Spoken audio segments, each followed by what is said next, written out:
economics in a very simple and easy way. So let's start.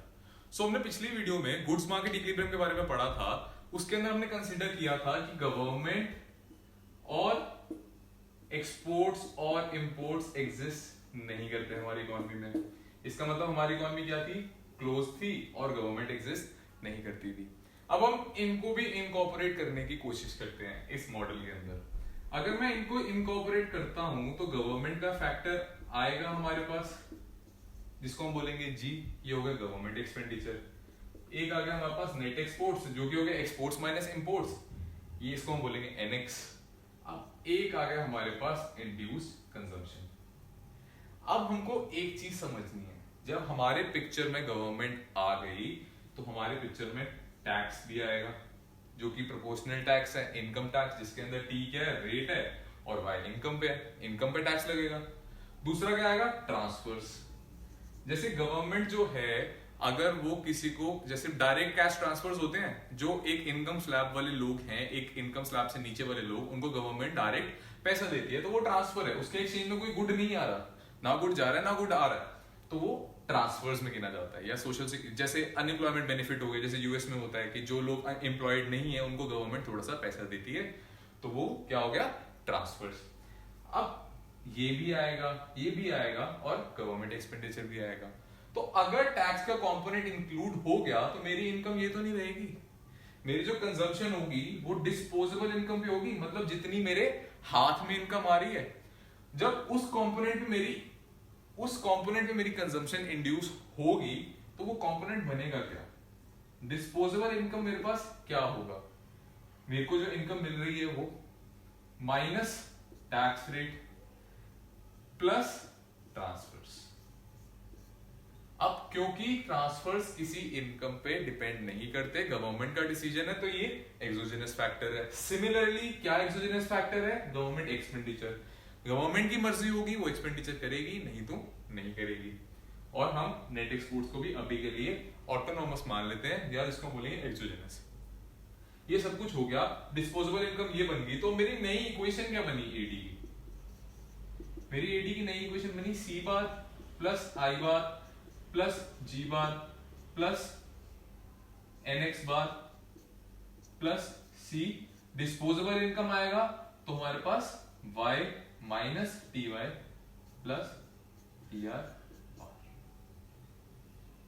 ये मेरे पास disposable income का component आ गया. अब अगर इसको मैं बोलूं कि मेरे पास इतने सारे फैक्टर जो है वो ऑटोनॉमस हैं, तो मैं ए बार बोल सकता हूं इन सारे फैक्टर्स को. अब इन ए बार में क्या क्या आएगा? इस ए बार में आएगा सी बार, आई बार, जी बार, एनएक्स बार, और एक और चीज आएगी जो कि आएगी एमपीसी इनटू ट्रांसफर्स. ट्रांसफर्स भी एक्सोजेनस थे, पर इसके साथ हमारा एमपीसी आएगा, क्योंकि बाहर मल्टीप्लाई हो रहा है हमारा एमपीसी किसके साथ? ट्रांसफर्स के साथ. तो हमारी इक्वेशन क्या बनेगी? एडी की इक्वेशन हमारे पास क्या बन गई? ए बार प्लस सी वाई 1 माइनस टी. ये इक्वेशन बन गई मेरे पास एडी की. अब जब मैं इक्विलिब्रियम में आता हूं तो एडी और वाई इक्वल हो जाते हैं. जब एडी और वाई इक्वल हो गए तो मेरे को ट्रांसपोजिंग से क्या मिलेगा? ए बार प्लस सी 1 माइनस टी वाई. अब इधर भी मेरे को वाई दिख रहा है, इधर भी वाई दिख रहा है, तो वाई को हम इधर ले आते हैं, क्योंकि हमको इनकम ही निकालनी है एट दी एंड. तो जब मैं वाई को इधर लेके आऊंगा तो 1 माइनस टी सी भी इधर आएगा, और यहां पर वाई भी आएगा. ये इधर जाके माइनस हो जाएगा, और ये ए बार रह जाएगा. तो अब टोटल मेरे पास क्या रहेगा? टोटल मेरे पास आएगा ये कंपोनेंट. ये मेरे पास आएगी इनकम. ये ऑटोनॉमस कंपोनेंट्स हो गए, ये मेरे पास एमपीसी हो गया, और ये टैक्स रेट हो गया, जो इनकम टैक्स रेट या प्रोपोर्शनल टैक्स रेट बोले जिसको. तो अब ये सारे कंपोनेंट्स आ गए मेरे पास. अब हम देखते हैं कि अगर मेरे पास ए बार चेंज हो रहा है, मतलब सी बार, आई बार, जी बार, एनएक्स बार या टी आर बार में से कुछ भी चेंज हो रहा है, तो इफेक्ट क्या आता है इनकम पे. अब अगर इस फॉर्मूला से देखें तो मेरे पास अगर एक चीज इंक्रीज हो रही है बाय सपोज 100, तो y भी 100 से इंक्रीज होना चाहिए, बट ऐसा नहीं है. साइक्लिकल कंपोनेंट आएंगे. अब ऐसा क्यों होगा हम ये देखते हैं. जब भी मैं सपोज मैंने गवर्नमेंट एक्सपेंडिचर बढ़ाया जी बार, मैंने किसी चीज पे खर्चा किया, ट्रांसफर्स नहीं थे, गवर्नमेंट का एक्सपेंडिचर था, तो मैंने मनरेगा में इन्वेस्ट कर दिया, तो इन्वेस्टमेंट करी मैंने, कोई भी गवर्नमेंट ने इन्वेस्ट किया, ये गवर्नमेंट ने एक्सपेंडिचर किया, तो जी बार जो है वो इंक्रीज हो गया मेरा, तो चेंज क्या आया, डेल्टा जी बार। अब इससे मेरे फर्स्ट राउंड में इनकम में इंक्रीज आ जाएगा, पहले तो इनकम में इंक्रीज आएगा, ये हम इसको बोलेंगे फर्स्ट राउंड। इनकम में इंक्रीज कितना आएगा, डेल्टा जी बार। अब जब डेल्टा जी बार का इनकम में इंक्रीज आया तो इंड्यूस कंपोनेंट पे तो फर्क पड़ेगा, जो ये वाला फैक्टर है, क्योंकि इनकम इंक्रीज हो गई है तो इंड्यूस कंजम्पशन पे भी फर्क पड़ेगा। इंड्यूस कंजम्पशन कितना फर्क पड़ेगा, C1 minus T into delta G bar, क्योंकि इतने से मेरी इंक्रीज हुई है इन कंजम्पशन। जब इतने से कंजम्पशन इंक्रीज एक बार ही हो रही है तो इनकम फिर बढ़ गई, फिर ऐसे इंक्रीज होगा, ये सब बढ़ता जाएगा। ऐसे ही ये हमारे पास एक जीपी आ जाएगा। जीपी आएगा कैसे, 1 प्लस, पहले में 1, क्योंकि पहले तो सिर्फ डेल्टा जी बढ़ा था राउंड 1 में, राउंड 2 में फिर बढ़ा, राउंड 3 में फिर, राउंड 4 में, ये इंफिनिटी तक चलेगा, क्योंकि ये तो साइक्लिकल है, चलता जा रहा है, क्योंकि एक बार इंड्यूस कंजम्पशन बढ़ रही है, फिर इनकम बढ़ रही है, फिर इंड्यूस कंजम्पशन, फिर इनकम। तो 1 प्लस पहले क्या आ गया, C 1 माइनस टी, फिर ऐसे ही C square 1 minus T square, ऐसे ही हम आगे चल रहे हैं इंफिनिटी तक। अब ये फॉर्मूला जो मेरे पास आ गया, ये तो आ गया हमारे पास ज्योमेट्रिक प्रोग्रेशन। इसको टोटल जब हम डेल्टा जी से मल्टीप्लाई करेंगे तो टोटल इनकम इंक्रीज आ जाएगा। तो जब ये ज्योमेट्रिक प्रोग्रेशन आया मेरे पास, तो ज्योमेट्रिक प्रोग्रेशन का सम क्या होता है, इनफाइनाइट वाले का,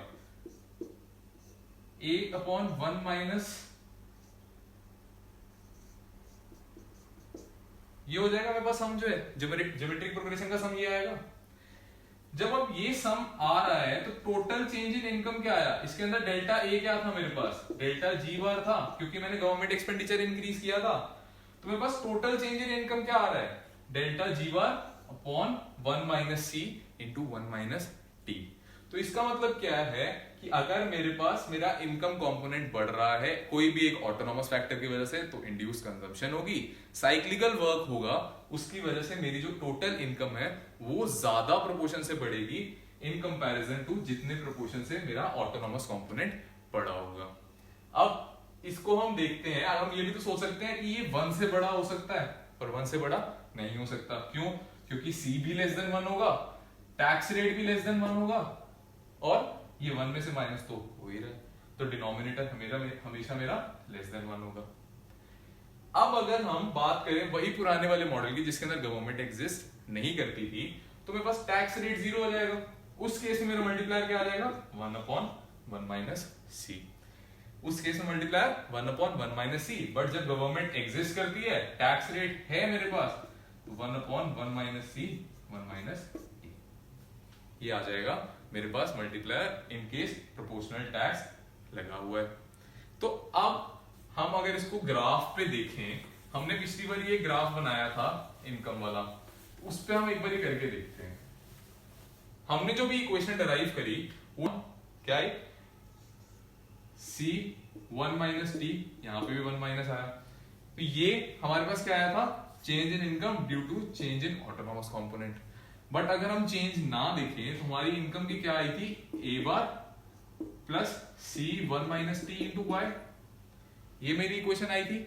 ये कब होगा, जब इक्विलिब्रियम में है, क्योंकि यहां पर AD इक्वल्स टू y हो जाएगा। अगर ये इक्विलिब्रियम में ना हो तो ये AD होगा, हम y हटा देते हैं, जब हमने y हटा दिया तो ये मेरे पास इक्वेशन आ गई। अब इसको ग्राफ पे प्लॉट करके देखते हैं। y एक्सिस पे हम रखते हैं AD, x एक्सिस पे रखते हैं y, वही 45 डिग्री लाइन जो दिखा रही है कि AD is equals to y है। जब ये मुझे दिख गया, अब एक ऑटोनोमस कंपोनेंट है, अगर हमारे पास y is equals to mx plus c वाली इक्वेशन होती है, उसको प्लॉट करना चाहते हैं, तो इसके अंदर हमारे पास कांस्टेंट टर्म क्या आ गई, a बार, तो हमारा a बार से ग्राफ शुरू होगा और पॉजिटिवली स्लोप्ड होगा, क्योंकि ये पॉजिटिव कंपोनेंट्स हैं, t लेस देन 1 होगा, c ग्रेटर देन 0 होगा, तो ये पॉजिटिव कंपोनेंट्स हैं, तो ये ऐसा बनेगा। अब जब ये ऐसा बन गया तो हमारे पास इक्वेशन क्या बनी AD की, AD is equals to a bar plus c 1 minus T y, ये इक्वेशन आई है मेरे पास। इसका मतलब स्लोप क्या है, AD कर्व की 1 माइनस टी, तो ये c 1 माइनस टी इसकी स्लोप है। इन केस मेरे पास टैक्स रेट बढ़ जाता है, अगर टैक्स रेट बढ़ेगा तो ये पूरा फॉल हो जाएगा, स्लोप कम हो जाएगी, ये कर्व फ्लैट हो जाएगा, ये कर्व हो गया फ्लैट। इन केस सी बढ़ जाता है तो ये कर्व स्टीप हो जाएगा, ये कर्व हो गया स्टीप। इसका मतलब क्या है कि अगर मैं टैक्स रेट बढ़ा रहा हूं, मेरी कंट्री में इनकम गिर रही है। क्यों इनकम गिरेगी? क्योंकि अब साइक्लिकल कंपोनेंट कम हो जाएगा, लोग टैक्स देंगे, जो इंड्यूस कंजम्पशन थी वो हर एक इंक्रीज इन इनकम से कम होगी। क्यों हमारे पास साइक्लिकल कंपोनेंट आ रहा था? क्योंकि हमारे पास सी वाई वाला कंपोनेंट था, इसके अंदर 1 माइनस टी भी अटैच था। अगर टैक्स रेट बढ़ जाएगा तो ये कंपोनेंट हर बारी छोटा होता रहेगा जैसे जैसे हम अलग अलग राउंड में जाते रहेंगे, तो इससे मेरी नेट इनकम जो है वो कम हो जाएगी। और सिमिलरली अगर हम सी को बढ़ा दें, एमपीसी को, तो मेरी इनकम बढ़ रही है। ऐसा क्यों हो रहा है? क्योंकि अब मैं खर्चा ज्यादा कर रहा हूं, सेव कम कर रहा हूं। तो जब मेरी इनकम बढ़ रही है मैं खर्चा कर रहा हूं, जब मेरी इनकम बढ़ रही है मैं और खर्चा कर रहा हूं, तो हर राउंड में जो मेरी इनकम होगी वो ज्यादा बढ़ रही है। अगर वो ज्यादा बढ़ रही है तो मेरी इनकम ऑब्वियसली बढ़ेगी, जो कि जीपी का सम है। तो ये है मेरे पास कंपोनेंट्स। अब हमने एक चीज समझनी है कि जब भी हमारे पास चेंज इन ऑटोनोमस कंपोनेंट होगा, ये वाला कर्व अपनी स्लोप शिफ्ट नहीं करेगा। क्यों नहीं करेगा स्लोप शिफ्ट? क्योंकि हमारे पास ये तो चेंज नहीं हो रहा, स्लोप तो चेंज ही नहीं हुई, हमारे पास शिफ्ट कहां आ रहा है? ऑटोनोमस कंपोनेंट में। सपोज गवर्नमेंट एक्सपेंडिचर अगर अपना बढ़ाती है कितने से? डेल्टा जी से, तो ए बार बढ़ गया ना। जब ए बार बढ़ गया, स्लोप अभी भी सेम है, तो मैं इस पॉइंट से नई इनकम बना दूंगा। इसके अंदर ए बार जो है वो बढ़ा हुआ होगा कितने से? डेल्टा जी से। बाकी स्लोप तो सेम ही रह रही है। जब स्लोप सेम रह रही है तो चेंज क्यों करूंगा? तो ए बार प्लस डेल्टा जी। अब हम ग्राफ में देखते हैं कि साइक्लिकल कंपोनेंट का इफेक्ट कैसे आ रहा है। अगर इन दोनों के बीच का मैं गैप देखूं, ये तो डेल्टा जी होगा, बट अगर इनकम इंक्रीज देखूं, इनकम इंक्रीज काफी ज्यादा हो रहा है डेल्टा जी से। इनकम इंक्रीज मेरा काफी ज्यादा हो रहा है डेल्टा जी से। अगर इसकी स्लोप हो जाए कम, अगर c इंटू 1 माइनस टी हो जाए 0, अगर ये 0 हो जाएगा तो ये हॉरिजॉन्टल कर्व बनेंगे। तो जितना इंक्रीज मेरा डेल्टा जी में होगा उतना ही इंक्रीज मेरा इनकम में होगा। तो सिर्फ और सिर्फ पॉजिटिवली स्लोप्ड एडी कर्व की वजह से हमारे पास इंक्रीज इन इनकम जो है, इंक्रीज इन ऑटोनोमस कंजम्पशन के मुकाबले ज्यादा प्रोपोर्शन से बढ़ेगा जब भी हमारा ऑटोनोमस कंपोनेंट चेंज होगा। तो ये था हमारे पास केस की मल्टीप्लायर क्या होता है। अब इसको मल्टीप्लायर हमने क्यों बोला था ये तो समझ आ गया ना, क्योंकि हमारी इनकम मल्टीप्लाई होगी उस नंबर से, एडिशन नहीं हो रही। डेल्टा जी के बाद एडिशन नहीं हो रही सिर्फ इनकम में, एक मल्टीप्लिकेटिव फैक्टर से मल्टीप्लाई हो रही है, जो कि मल्टीप्लिकेटिव फैक्टर हमने क्या बोला, क्या होगा? 1/1 माइनस सी 1 माइनस टी। अगर हमारे पास टैक्स लग रहा है और अगर टैक्स नहीं लग रहा तो 1 माइनस टी को हटा देंगे, 1/1 माइनस सी। अब एक और केस देखते हैं। अगर गवर्नमेंट एक्सपेंडिचर जी में हो रहा है तो ठीक है कि ट्रांसफर्स नहीं हो रहे, बट अगर ट्रांसफर्स होंगे तो हमारे पास एक सी टी आर फैक्टर था, ट्रांसफर्स अकेला नहीं था, इससे एमपीसी मल्टीप्लाई हो रहा था। तो जो इफेक्ट होगा इनकम में वो कम आएगा क्योंकि सी जो होता है वो लेस देन 1 होता है। अब ये कैसे देखेंगे? क्योंकि हमारे पास डेल्टा जी जो है वो जब इंक्रीज हुआ था तो हमने सीधा डेल्टा जी से इंक्रीज किया था, बट जब हमारे पास डेल्टा टी आर आएगा वो सी डेल्टा टी आर से इंक्रीज होगा, तो हमारे पास जो मल्टीप्लायर होगा वो c upon 1 minus C 1 minus T से इफेक्ट करेगा। तो हमारे पास चेंज इन इनकम जो होगा वो कम आएगा, इतना इंक्रीज नहीं करेगा जितना जी बार के टाइम पर किया था। तो ये एक शॉर्टकमिंग है ट्रांसफर्स की, जो कि हम डायरेक्ट इनकम ट्रांसफर्स करते हैं, डायरेक्ट कैश ट्रांसफर्स जैसे मैंने आपको बताया, या अनएम्प्लॉयमेंट बेनिफिट्स होते हैं, उनका इफेक्ट इनकम कंपोनेंट पे इतना नहीं आता जितना गवर्नमेंट एक्सपेंडिचर जो होता है उस पर आता है, जो कि स्कीम्स में इन्वेस्ट होता है। तो ये था हमारे मल्टीप्लायर के बारे में। अगली वीडियो में हम बजट के बारे में पढ़ेंगे, जो कि गवर्नमेंट का बजट होता है। ऐसे ही एक मल्टीप्लायर होता है हमारा फुल एम्प्लॉयमेंट मल्टीप्लायर, उसके बारे में भी पढ़ेंगे। तो हम ये वीडियो आज खत्म करते हैं। अगर आपको ये वीडियो पसंद आई हो तो इस वीडियो को लाइक करें, हमारे चैनल को करें सब्सक्राइब और इस वीडियो को शेयर भी करें। थैंक यू, अगली बार मिलते हैं।